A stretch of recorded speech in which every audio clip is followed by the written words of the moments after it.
que tiene que ver con identificar algunas representaciones sociales acerca de el asesinato de los líderes sociales en 2018. Digamos que tenemos tres horizontes de reflexión que están conjugados, que tienen que ver con la manera como la prensa configura distintos sistemas de representación en torno a las violencias homicidas hacia los líderes sociales. Nosotros dentro del trabajo que realizamos identificamos al menos tres tipos de representación, entendiendo en este sentido la noticia como discurso, es decir, los relatos noticiosos como tipos de discursos que ayudan a configurar sistemas de representación. ¿Desde dónde estamos entendiendo nosotros las representaciones? Estamos entendiéndolas desde la idea de que las representaciones son sistemas de conocimiento que es posible evidenciarlas en un discurso cualquiera que sea su naturaleza. En este caso nosotros vamos a mirar los discursos que tienen que ver con la prensa. Con la prensa escrita de dos medios de comunicación, de dos medios, uno que es El Espectador y otro que es El Tiempo. Nosotros aquí reconocemos que pues obviamente se nos quedan por fuera otras mediaciones y otras maneras de representar la realidad, pero aquí lo que nos interesa mirar es cómo las representaciones desde el discurso, ¿sí? Nos permiten comprender algunos elementos de cómo nosotros también, ay, perdón, 2 segunditos, perdón. Cómo desde ahí se pueden evidenciar aspectos de la cultura, de la tradición y de las formas como nosotros orientamos y comprendemos las violencias homicidas. Perdón, 2 segunditos. Gracias. Desde esta perspectiva de abordaje, nosotros hicimos un trabajo de análisis. Bueno, análisis es muy pretencioso, pero digamos que nosotros, nuestro trabajo gravitó sobre la base de 2 unidades léxicas básicamente. Como este es un estudio discursivo, entonces nosotros tomamos elementos de la microestructura de los discursos de las ¿cuántas noticias fueron, Juan? ¿100 y pico? Bueno. Como 140, Teresa. Como 140 noticias que gravitaron sobre la base de una unidad léxica que fue, una unidad frásica que fue asesinatos de líderes sociales, ¿sí? Y sobre esa base nosotros empezamos a mirar relaciones de significado, es decir, relaciones semánticas sobre las cuales se construyeron las noticias. Identificamos 4 tipos de representaciones desde los elementos nucleares de la representación, o sea, las representaciones desde este abordaje, desde el abordaje del discurso, tienen distintos sistemas de funcionamiento y uno de ellos, que hace parte del núcleo duro, está en la manera como se construyen los actores del discurso.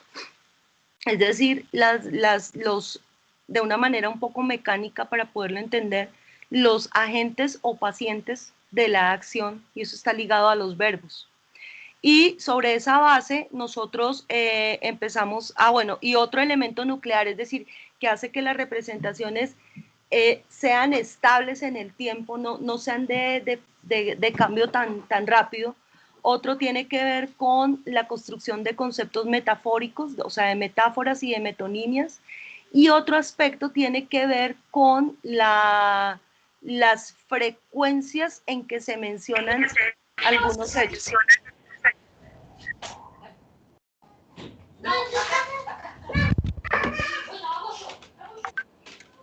Llegó Antonia, perdón, ahora le digo que me ponga el micrófono. Vamos a desarrollar en este escrito. Vamos a desarrollar la construcción de 3 tipos de representaciones desde esta mirada. una que tiene que ver con la construcción del miedo,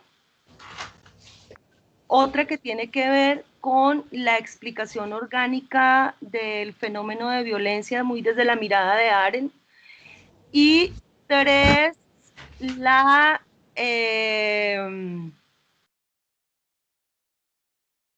se me fue la otra representación. Ideologización. Y los lugares comunes, la construcción del lugar común desde las voces oficiales del gobierno.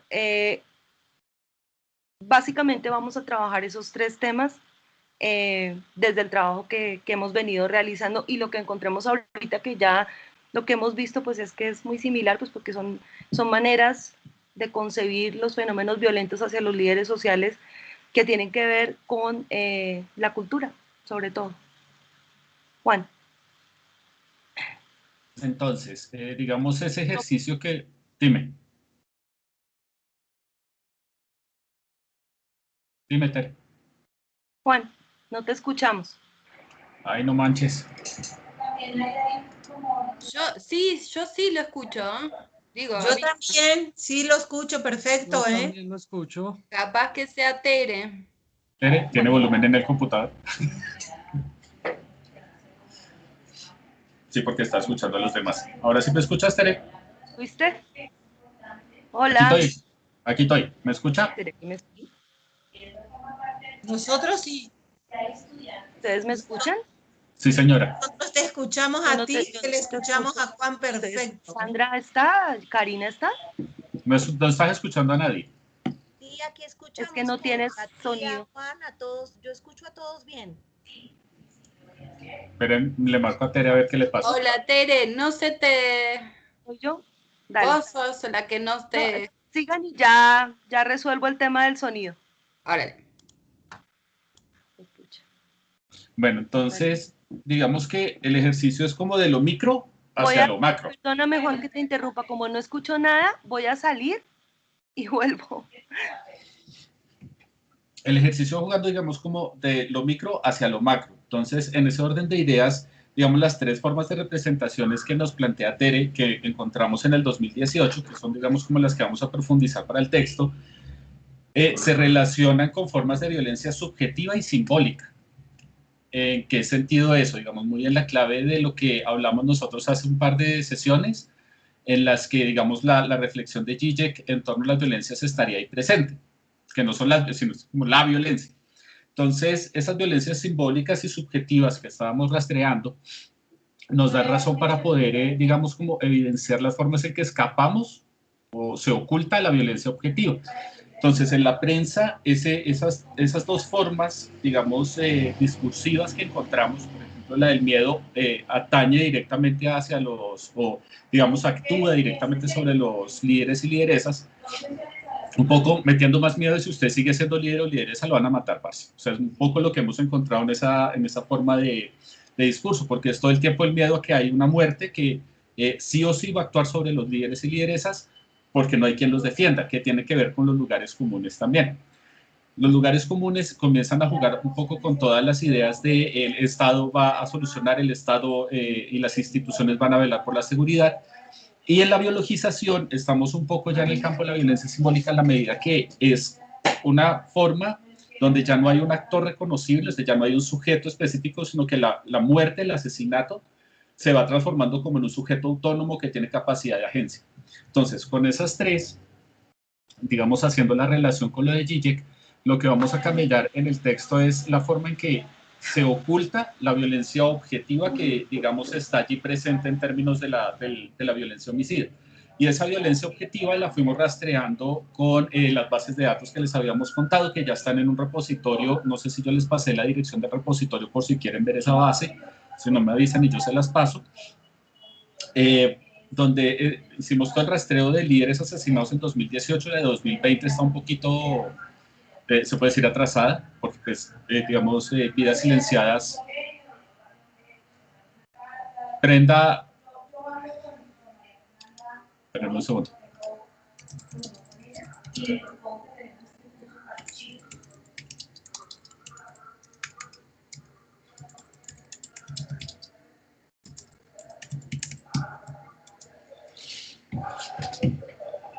Vidas silenciadas ha estado atrasada, digamos, en 2020 no han podido camellar, pero al lado de eso, pues tenemos toda la de 2018 de Vidas silenciadas y de Somos Defensores.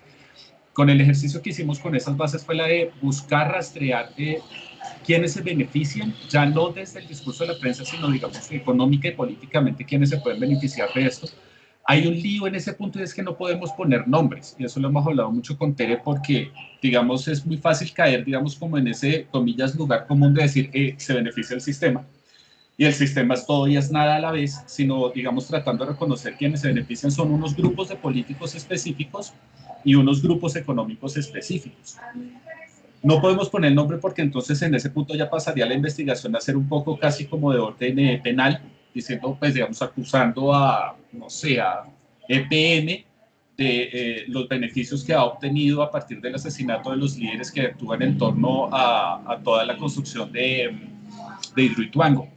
Entonces, digamos, ahí hay que estar como con cierto cuidado, nos toca estar siempre con un cuidado bastante fuerte de no irnos hacia el lado penal, pero pues sí poder evidenciar que el asesinato de esos líderes y lideresas hay grupos, sectores, colectivos que se benefician y que esa violencia homicida, que sería de orden objetivo en la clave de Zizek, viene siendo, digamos, como ocultada o velada, si se quiere, a partir de las violencias simbólicas y subjetivas, que es un poco como el triángulo que uno podría pensarse desde el trabajo de Zizek, pensado a partir del mismo triángulo que trabaja, ay, se me fue el nombre, que es lo virtual, lo real y la realidad.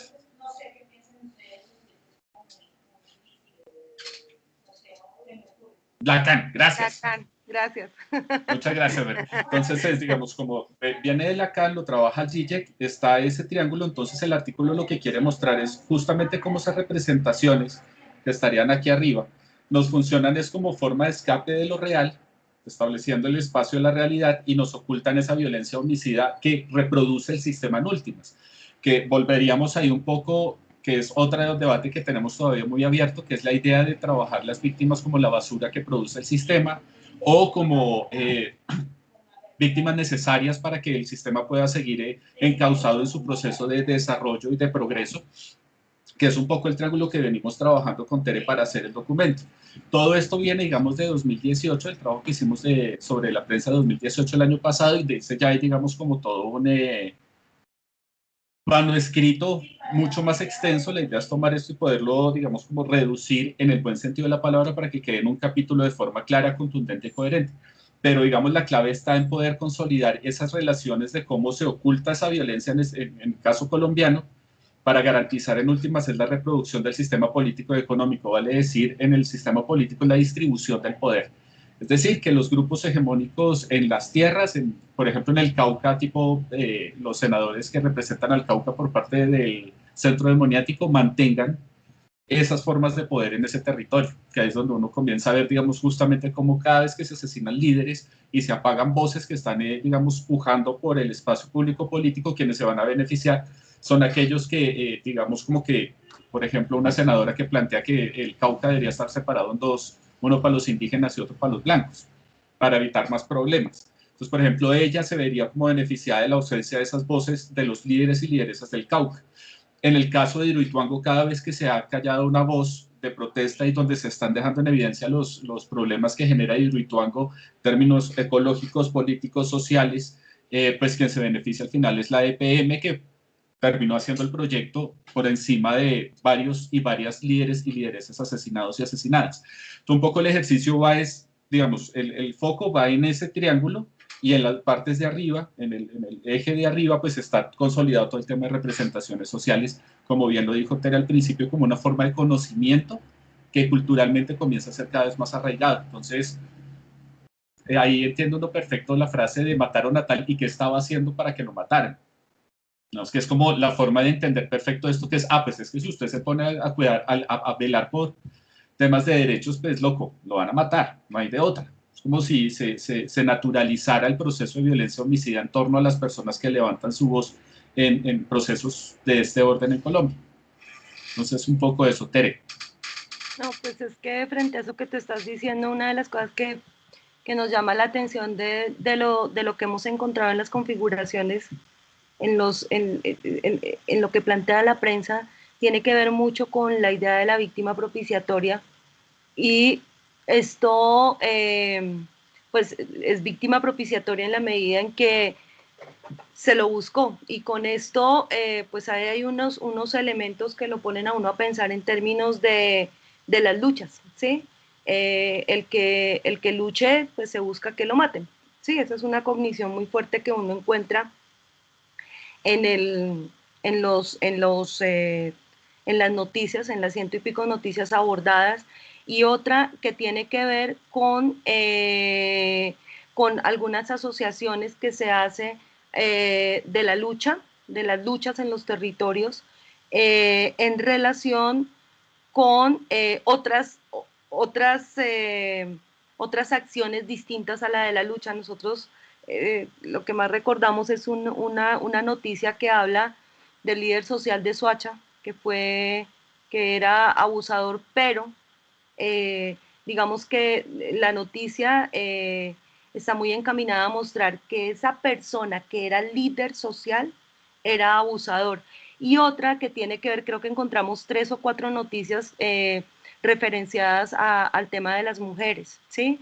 Entonces, las mujeres lideresas sociales asesinadas por su pareja. Creo que fueron 3 o 4 noticias que encontramos, y pues desde ahí sabemos que pues lo que se plantean son unas formas de expresar cómo entendemos y de orientar también cómo entendemos las violencias homicidas hacia las personas. Y esto tiene unas incidencias políticas muy fuertes en términos de cómo se representa en últimas la lucha de las personas que están liderando procesos de acción colectiva.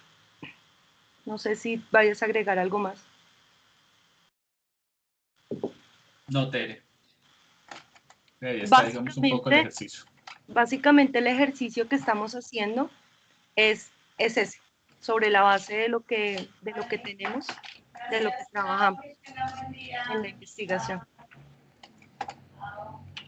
Listo. Chan, chan.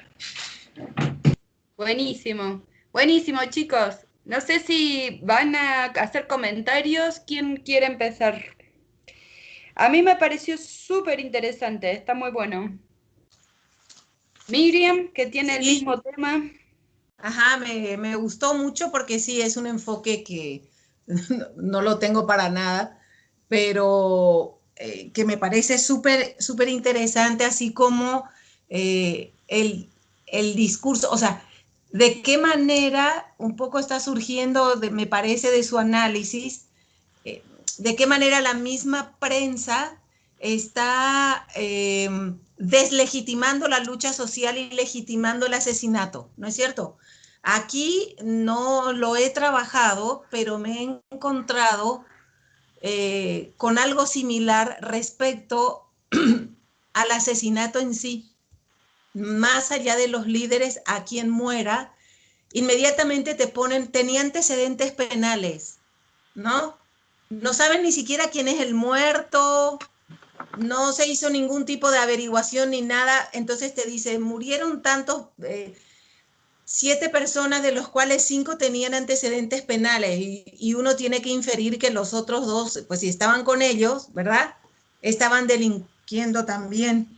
Entonces creo que es una parte del estudio que en sí yo no lo he realizado, así sobre cómo la prensa presenta las cosas, ¿verdad?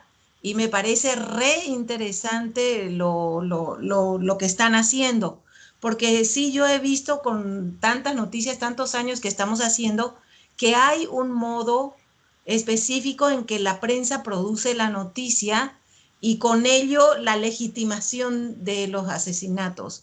Trata de encubrir la cuestión de los asesinatos. La otra es, me interesa bastante este punto en que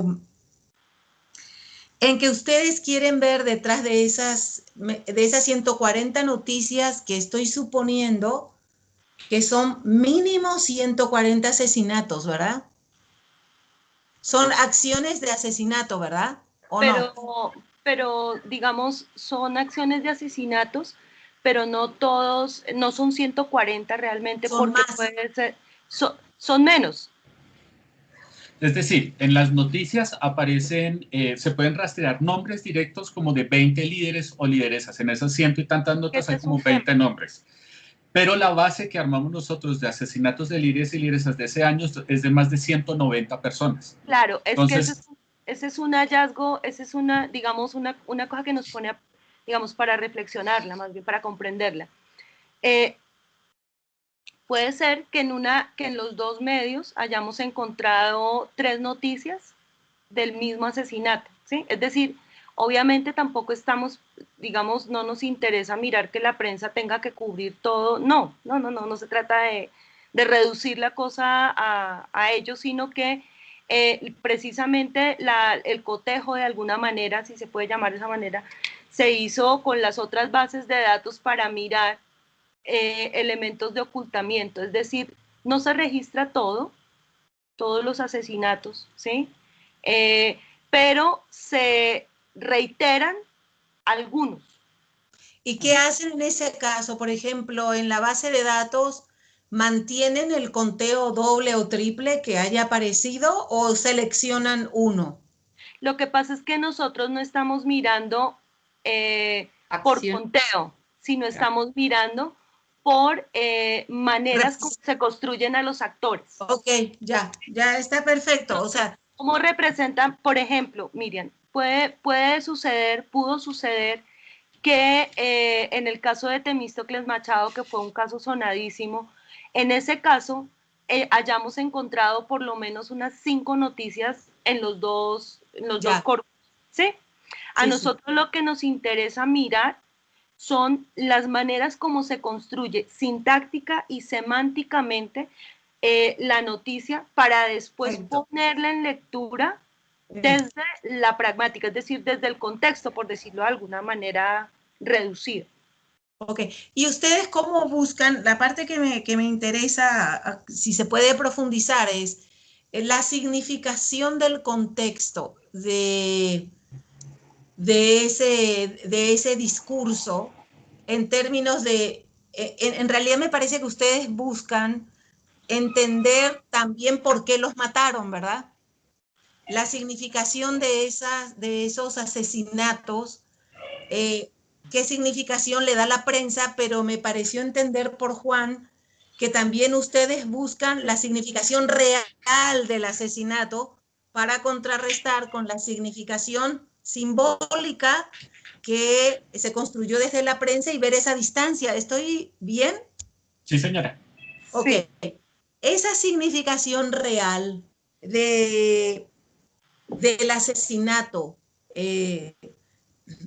eso implica investigaciones aparte del de la prensa sobre esas 20 personas que murieron, ¿verdad?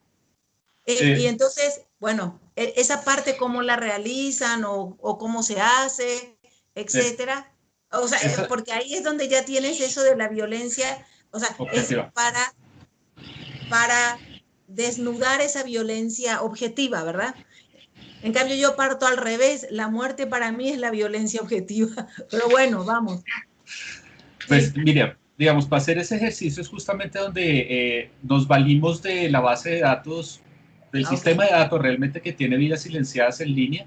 Ellos ya Ajá. pudieron volver a activar la página, entonces pues uno puede entrar y volver a, Ya. digamos, hacer los rastreos que requiera. Ellos, digamos, vidas silenciadas tiene un enfoque y es asesinatos, masacres y desapariciones donde el Estado es un actor, digamos, dentro del proceso de asesinato, masacre o desaparición. Entonces, digamos, esa es una primera fuente que tomamos y armamos la base de datos con todos los líderes y lideresas que ellos, digamos, registran de 2018. Además, en el país, por el Ok. tema de asesinatos, hay muchas organizaciones que están haciendo también ese proceso como Somos Líderes. Entonces, Somos Ajá. Líderes, también bajamos la base y esas dos las cruzamos para tener, digamos, como un proceso un poquito más robusto. Esas dos bases son interesantes, digamos, Somos Líderes por el trabajo que hacen y los informes que tienen. ¿Cómo? Somos Líderes tiene una información súper interesante en clave Se me de... corta. Ok. ellos Tere, creo que estás compartiendo pantalla. Sí, es que quería mostrarles una cosita. Ah, bueno. Pero Somos Líderes tiene una cosa bellísima y es los informes que ellos hacen sobre el tema. Son unos informes brutales.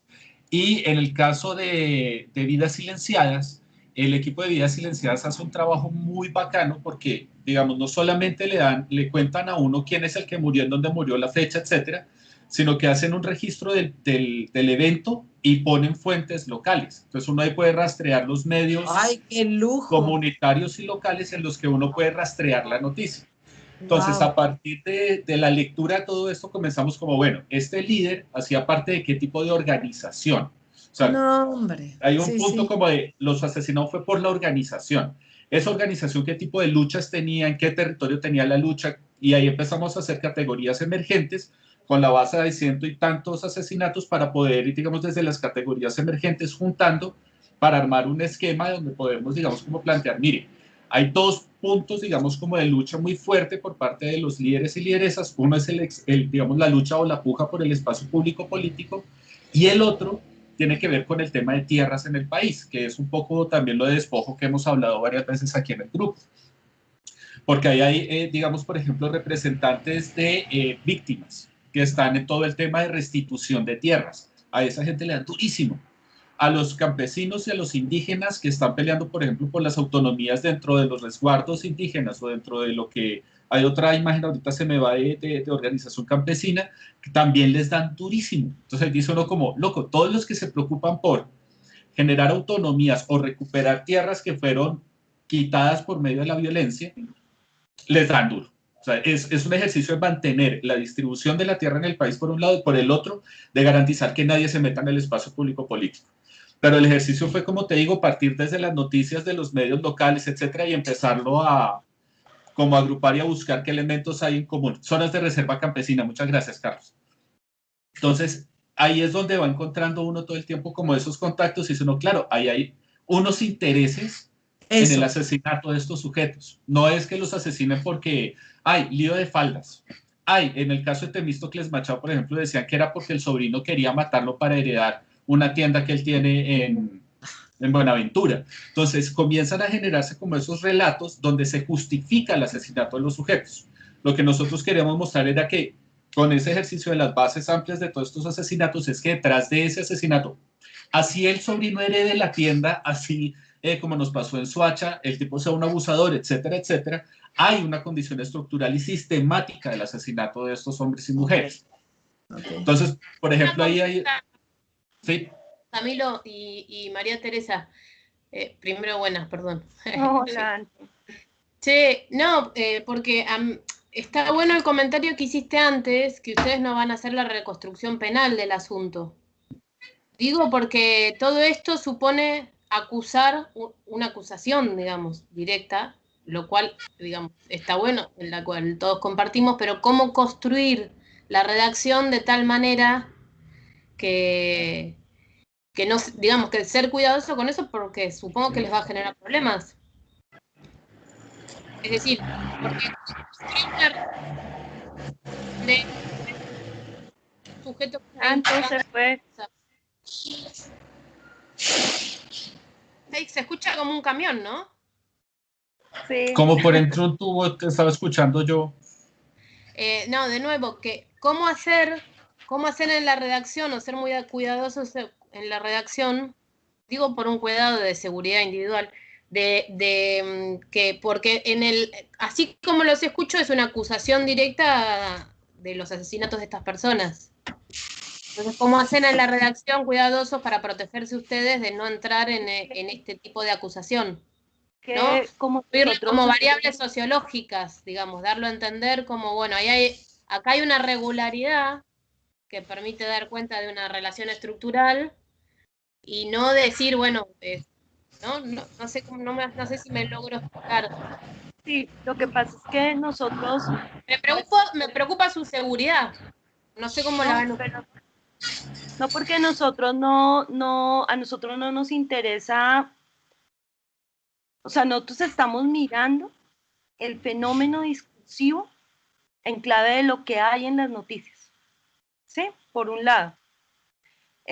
y lo ponemos en diálogo con lo que encontramos en las bases de datos. Nosotros no estamos echando culpas, si se quiere mirar de esa manera, no estamos identificando actores en específico, sino que nosotros estamos dando cuenta de la manera como la prensa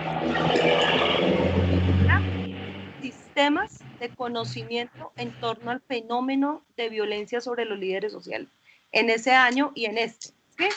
Es decir, ¿qué es lo que hace la prensa? Porque no estamos pensando en qué hacen las personas con esa información, sino estamos mirando qué hace la prensa, cómo dentro de sus rutinas, porque hay unas rutinas periodísticas y hay unas rutinas obviamente de construcción de leads, de titulares, de lo que ustedes quieran, pero cómo desde la prensa se construyen formas, sistemas de conocimiento y de saber, ¿sí?, que son puestos en escena frente a ese fenómeno. ¿Sí?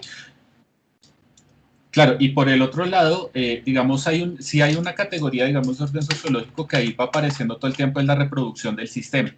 Es decir, cómo estos asesinatos hacen parte de la reproducción tanto económica como política. Claro. Y hay otra cosa que efectivamente lo hemos hablado, y es el tema, digamos, como jurídico, o digamos como de decir, este se benefició y por lo tanto habría que ir a darle. Ese es imposible de demostrar en esto. A mí me encantaría. Yo soy sincero, me encantaría meterme en ese hoyo, así la seguridad queda en riesgo, etcétera, poder decir, fue este hijo de la chingada y es este cabrón. Pero cuando uno mira tanto lo que hay en medios como lo que hay en las bases de datos de la gente que le está camellando al tema, no hay certezas en este momento de poder, digamos, señalar o vincular a una persona específica sobre el asesinato de algún líder o lideresa. De hecho, nos pasa al contrario, cada vez se arma más, es como una institución. Entonces se habla desde las manzanas podridas de la policía, como está pasando ahorita con la violencia que vivimos la semana antepasada y pasada. Entonces es una manzana podrida de la policía, pero ni siquiera sabemos el nombre de la gente, de los 70 y tantos agentes que dispararon sus armas de dotación la semana antepasada a la gente que estaba manifestándose.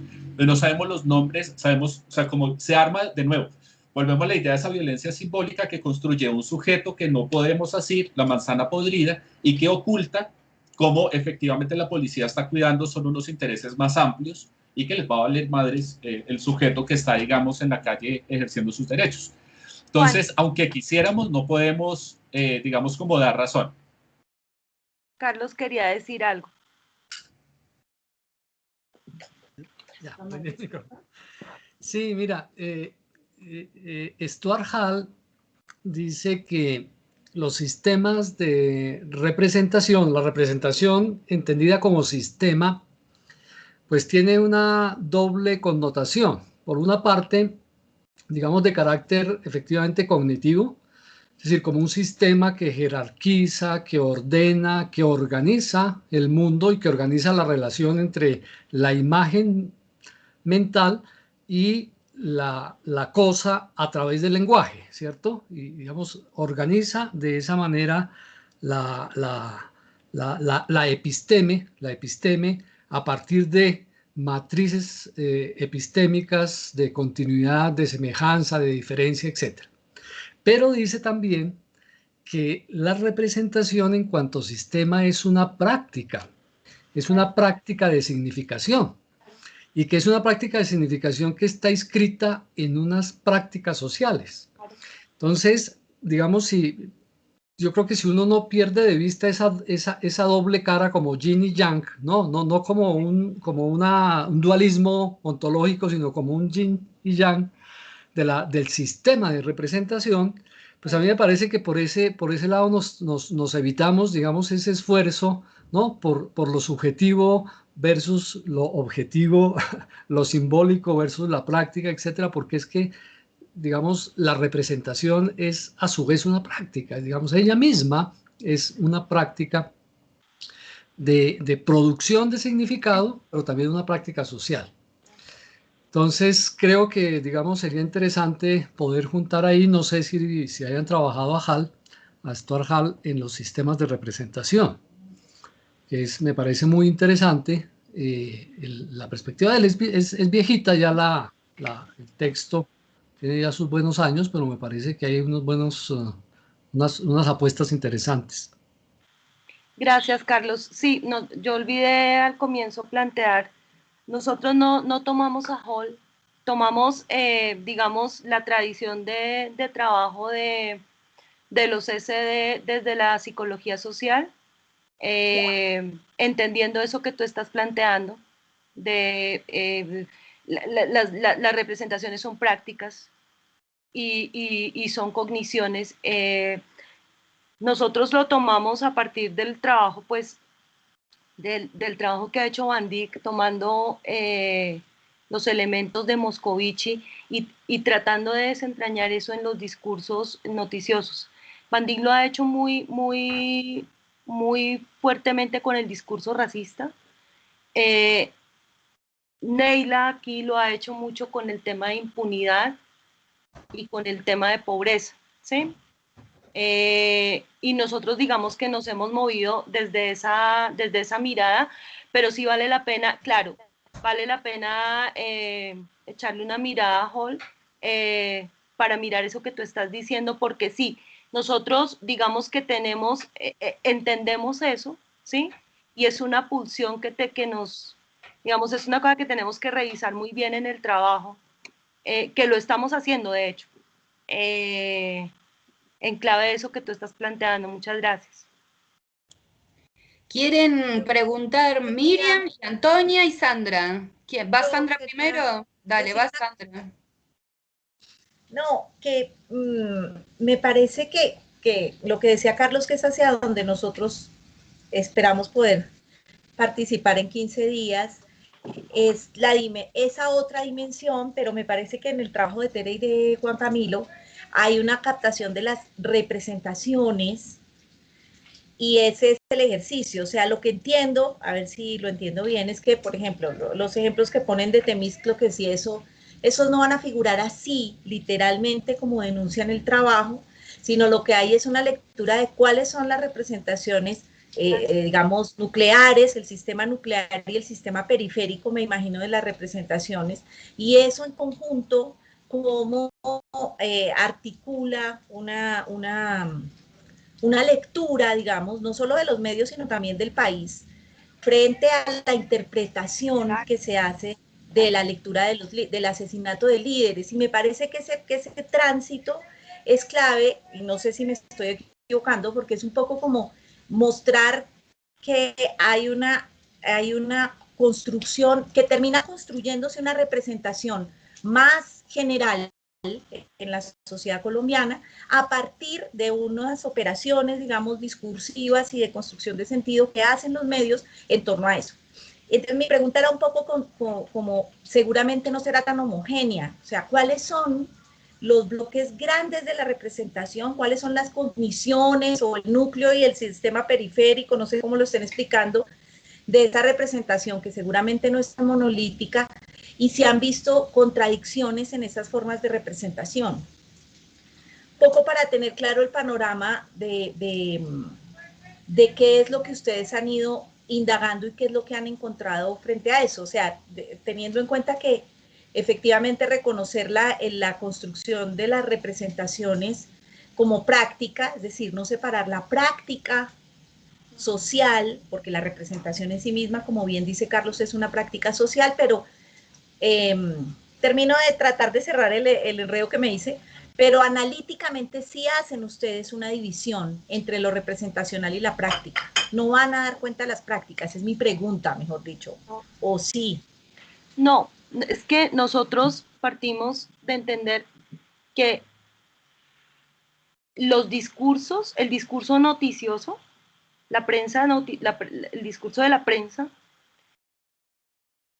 orienta maneras de entender la realidad, ¿sí?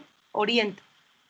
Y en ese sentido de orientar, lo que estamos mirando es qué tipos de conocimientos, porque eso también, bueno, qué tipos de conocimientos están implícitos ahí dentro de las noticias, ¿sí?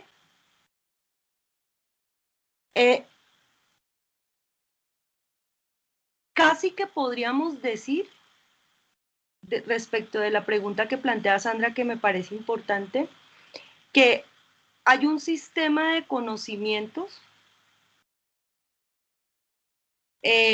casi homogéneo frente al asesinato de los líderes sociales en al menos 3 vertientes. Una, la representación, el sistema nuclear, desde conceptos metafóricos enfocados a representar la violencia hacia los líderes sociales en orgánicos. Eso por un lado. Por otro lado, otro que podríamos plantear como un sistema homogéneo, si se quiere llamar de esa manera, no sé si lo podríamos llamar así, que tiene que ver con la idea de la víctima propiciatoria. Y otro que tiene que ver con la construcción de la lógica de miedo, ¿sí? Desde la ausencia de posibles, y esto está ligado a la biologización, porque es que pareciera ser que la violencia es un actor autónomo que se mueve solita y no tiene nadie que, no hay personas, no hay sujetos en específico ni en no específico, que propicien la violencia o las distintas violencias, ¿sí? Esto, claro, por supuesto que determina las prácticas. De hecho, nosotros también partimos de entender que la prensa, o mejor, lo que hemos analizado, el corpus que hemos analizado, da cuenta también de la manera como culturalmente nosotros hemos construido algunas lógicas de entender las violencias distintas, ¿sí? Eso es, digamos, básicamente lo que nosotros hemos, a grandes rasgos, obviamente, hemos podido establecer. Y esto tiene que ver, yo sé que cuesta un poco, bueno, después miraremos cómo lo podremos resolver, pero esto tiene que ver con que la prensa representa los fenómenos de violencia muy desde las violencias subjetivas en la mirada de CISEC, si se quiere, ¿sí? Y construye, esto incide en la construcción de otras representaciones que tienen que ver con la frialdad, es decir, la frialdad entendida como un cuerpo más, ¿sí? Y ahí hay unos elementos que están configurados en la cultura, es un muerto más, y esto nos lo da también el tema, por ejemplo, de las cifras, ¿sí? Las cifras que es un tema desde el punto de vista discursivo complejo de abordar y que es necesario complejizar también. No sé si Sí. por ahí.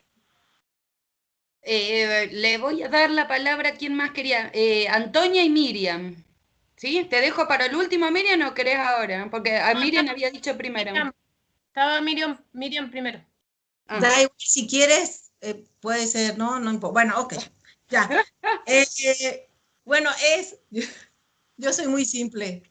Es la producción ideológica de la implantación de un régimen de terror y de miedo en el cual el régimen utiliza la prensa y las noticias de lo que produce para instaurar eso. Ya sé, pero yo sé que no es tan simple.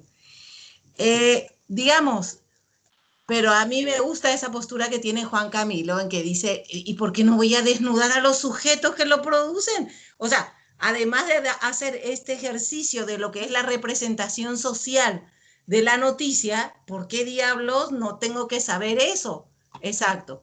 Entonces, cuando me meto yo en la base de datos de los activistas sociales, yo me he encontrado que así como hay un conjunto, una cantidad de gente que muere, que uno no sabe ni quién es, porque la prensa no dice más que un fragmento de hueso o lo que sea, también sobre el sujeto está callado.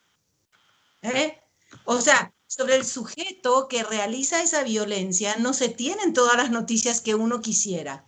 Aún si ustedes tienen el lujo, pero maravilloso, de cruzar una cantidad de bases de datos que ya se están haciendo, organizaciones que se hacen cargo de sus propios líderes y les dan incluso la significación económica y política de la zona y de lo que significa luchar por lo que se luchó y se murió, aún así el sujeto no no aparece con claridad, no aparece con ninguna claridad y no va a aparecer.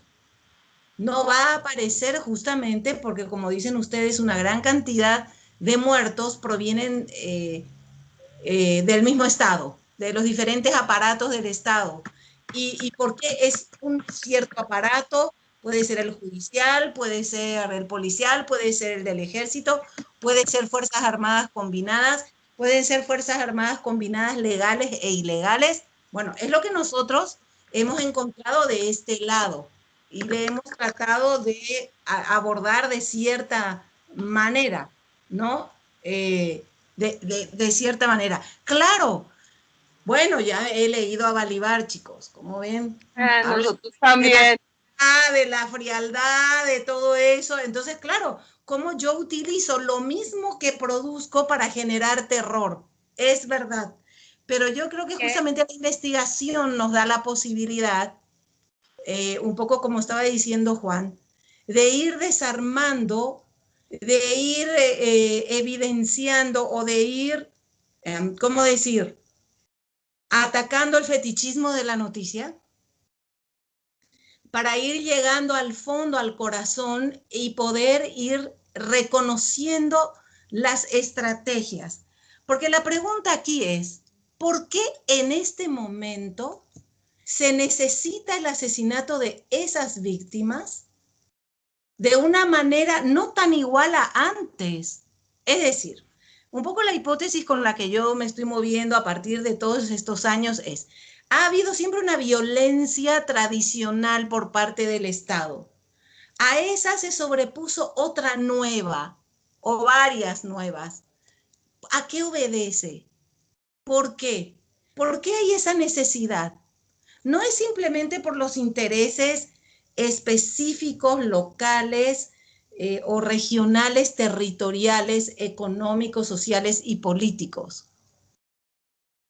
El anclaje transnacional que representan esos asesinatos no tenemos claro, no lo tenemos totalmente claros. Son locales y son transnacionales. O sea, hay una producción nueva que se corresponde al tiempo que estamos viviendo en que hace necesarias esas víctimas de algún modo diferente a cómo era con el puritito Estado-nación, corporativo, etc. Son cosas que yo ando pensando bastante en que están mezclados y necesitamos con la investigación ir desentrañándolas de alguna manera. Y una de las cosas más difíciles de desentrañar es el sujeto. En ese sentido, Antonia, yo no tendría, no te creas, no sueltan la noticia como para que agarren y los maten a ellos porque van a decir quiénes son los sujetos. No, no, no. Ojalá tuviéramos mucho más datos. Así como con los desconocidos en México, que no los puedes terminar de desentrañar, los sujetos no son fácilmente desentrañables. Aquí con Lito Marín en el Bourbaki, lo que se hizo en términos de entender la estrategia del sujeto que produce estas acciones de violencia, es simplemente tratar de entender quién da la direccionalidad de estos hechos. Ese es el sujeto. Y desde esa perspectiva, él visualizó una fuerza armada legal que se corresponde a varios niveles y formas, y una fuerza ilegal que está organizada y armada. Así, muy sencillo, pero les juro que discrimina bastante en el momento en que te acercas a las noticias. ¿De qué fuerzas estamos hablando que están detrás de la generación de la muerte, de estos cuerpos victimados, que en realidad, cuando se victima a un cuerpo, se victima al conjunto de relaciones sociales que ese cuerpo representaba? Claro. Pero ese cuerpo representa muchas cosas, no solo a nivel local, sino transnacional. Bueno, es un poco el punto en el que ando, que, bueno, a lo mejor me enredé, pero hasta ahí me quedo. Sí, tienes toda la razón. Va, Anto. Se tienen que, justo Sandra está Sí, avisando que justo. se tienen que ir. Les escribo porque no seguimos el lunes que viene. Yo tengo algunas preguntas al respecto de esto justamente, de una cosa es hablar de la violencia entre sujetos y otra cosa es la violencia estructural. Entonces, me parece que eso está presente en este texto o en esta investigación, por ahí y da para discutir mucho. Si quieren, volvemos la semana que viene y seguimos para que los chicos se puedan ir, porque si no vamos a estar charlando sobre sobre la presentación. Como quieran. Pero sería ¿quién chévere se que tiene que ir? sobre la Porque me mesa las parece que preguntas. Sandra. ¿Quién se Yo, tiene pueden seguir. Pero no se Juan. tiene que ir también Juan Camilo.